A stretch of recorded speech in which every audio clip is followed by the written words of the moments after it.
ఆయనకు మరుగనది ఏది లేదు ఆయన దగ్గర.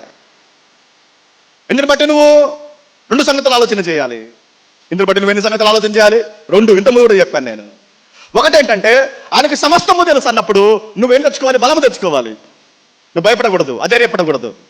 నువ్వు ధైర్యం తెచ్చుకోవాలి.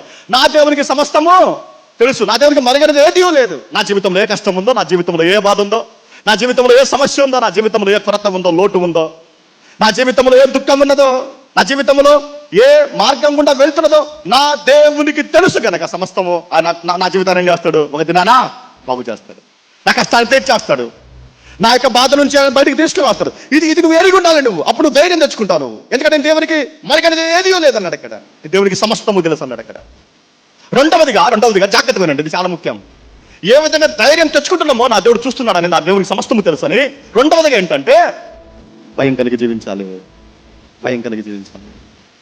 నా దేవుడు సమస్తాన్ని చేస్తున్నాడు, చూస్తున్నాడు. నా దేవునికి మరుగనది ఏదీ లేదు.